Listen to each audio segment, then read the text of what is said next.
ശ്രീ മോഹൻലാലിനെ സ്നേഹപൂർവ്വം ക്ഷണിക്കുന്നു.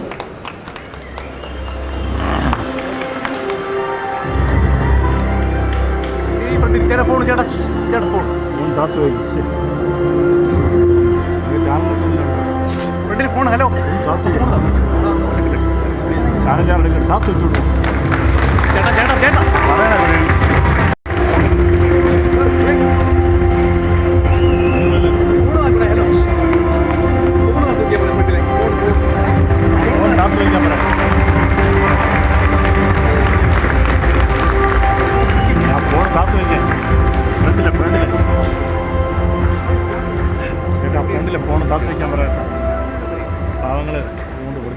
കാവ്യപത്രം സമ്മാനിക്കുന്നതിന് വേണ്ടി ബഹുമാനപ്പെട്ട മുഖ്യമന്ത്രിയെയും ഏറ്റുവാങ്ങുന്നതിന് വേണ്ടി ശ്രീ മോഹൻലാലിനെ സ്നേഹാദരങ്ങളോടെ ക്ഷണിക്കുന്നു.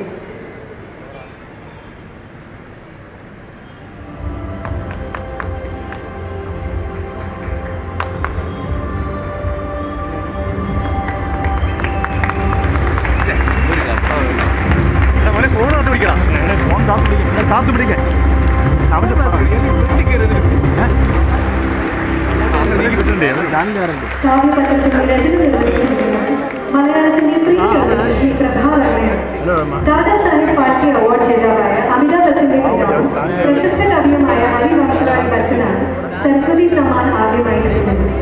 അതേ സരസ്വതി സമ്മാൻ മലയാളക്കരയിലേക്ക് കൊണ്ടുവന്ന കവിയാണ് ശ്രീ പ്രഭാകരൻ. ചലച്ചിത്ര ഗാന രചനയിലുള്ള രജത കമൽ ദേശീയ പുരസ്കാരം നേടിയ ശ്രീ പ്രഭാകരൻ ശ്രീ മോഹൻലാലിനെ കുറിച്ച് എഴുതിയ മനോഹര കാവ്യമാണ് ഈ പ്രശസ്തി പത്രമായി ശ്രീലാലിന് സമർപ്പിക്കുന്നു. തിരുവനന്തപുരം നീലമൺകര NSS കോളേജിലെ അധ്യാപികയായ ഡോക്ടർ ലക്ഷ്മിദാസ് മംഗളപത്രത്തിലെ വരികൾ ഈ വേദിയിൽ ആരംഭിക്കുന്നു. അതിനായി ശ്രീമതി ലക്ഷ്മിദാസിനെ സ്നേഹാദരങ്ങളോട് ക്ഷണിക്കുന്നു.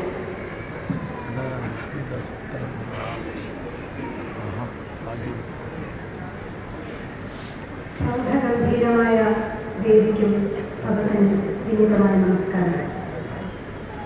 മലയാളത്തെ വാനോളം ഉയരത്തിലെത്തിച്ച മലയാളിയുടെ പ്രിയപ്പെട്ട ലാലേട്ടന് ശ്രീ പ്രഭാകരൻ സാറിൻ്റെ തൂലികയിലൂടെ കേരളം നൽകുന്ന ആദരം.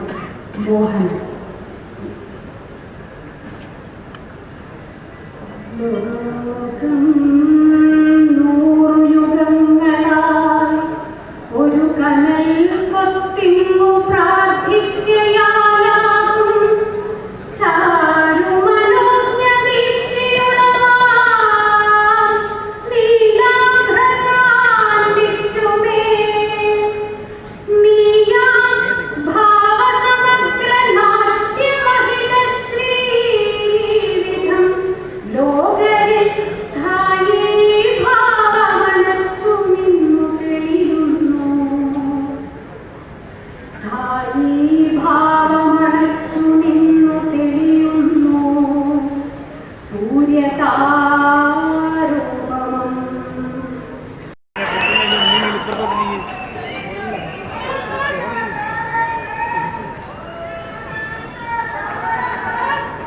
ബഹുമാനപ്പെട്ട മുഖ്യമന്ത്രി ശ്രീ പിണറായി വിജയൻ, സാംസ്കാരിക വകുപ്പ് മന്ത്രി ശ്രീ സജി ചെറിയാൻ, പൊതുവിദ്യാഭ്യാസ വകുപ്പ് മന്ത്രി ശ്രീ വി ശിവൻകുട്ടി, ഭക്ഷ്യ സിവിൽ സപ്ലൈസ് മന്ത്രി ശ്രീ ജിയ രാജൻ, ധനകാര്യമന്ത്രി ശ്രീ കെ എൻ ബാലഗോപാൽ, വേദിയിലെ സദസ്സിലെ മറ്റ് വിശിഷ്ട പ്രിയപ്പെട്ട എൻ്റെ നാട്ടുകാർ, ഇന്ത്യൻ സിനിമയുടെ പിതാവായി അറിയപ്പെടുന്ന ദാദാസാഹിബ് ഫാൽക്കെയുടെ പേരിലുള്ള പരമോന്നത പുരസ്കാരം ഡൽഹിയിൽ വെച്ച് ഏറ്റുവാങ്ങുമ്പോൾ മുമ്പ് ഇത് ഏറ്റുവാങ്ങിയ മഹാരഥന്മാരെ കുറിച്ച് മാത്രമല്ല ഞാൻ ഓർത്തത്. സിനിമ എന്ന കലാരൂപത്തിന് വേണ്ടി ദാദാസാഹിബ് ഫാൽക്കെ എന്ന മനുഷ്യൻ്റെ സമർപ്പിത ജീവിതം എൻ്റെ മനസ്സിലൂടെ ഒരു തിരശ്ശീല എന്ന പോലെ കടന്നു. മുംബൈയിലെ പ്രശസ്തമായ JJ സ്കൂൾ ഓഫ് ആർട്സിലെ ചിത്രകലാ വിദ്യാർത്ഥി തുന്നും തുടങ്ങി രാജാ ഹരിചന്ദ്ര എന്ന സിനിമയിലേക്ക് അദ്ദേഹം നടന്ന് തീർത്ത ദൂരങ്ങൾ, പഠനങ്ങൾ, പരീക്ഷണങ്ങൾ, അധ്വാനങ്ങൾ, സ്വപ്നത്തെ വേട്ടയാടിപ്പിടിക്കുന്ന ഒരു മനസ്സിൻ്റെ ആവേഗങ്ങൾ. അത് മനസ്സിലാക്കിയപ്പോൾ സിനിമയിൽ പ്രവർത്തിക്കുന്ന ഒരാളെന്ന നിലയിൽ എൻ്റെ ശിരസ് ഈ ഭൂമിയോട് കുനിഞ്ഞു.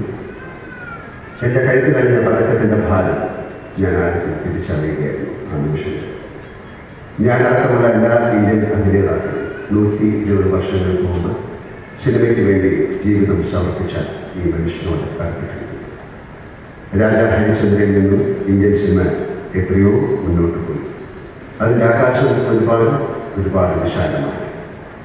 അപ്പോഴും ആ ആകാശത്തെ ഏറ്റവും തിളക്കമാർന്ന നക്ഷത്രം ദാദാ സാഹിബ് ഫാൽക്കെയാണ് എന്ന് ഞാൻ വിശ്വസിക്കുന്നു. അത് വിദൂര നക്ഷത്രത്തെ പേര് ഞാൻ മറക്കുന്നു.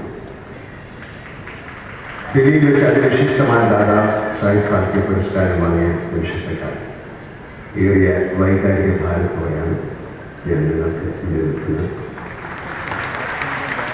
അതിന് പല കാരണങ്ങളുണ്ട്. ഇത് ഞാൻ ജനിച്ചു വളർന്ന് മണ്ണാണ്.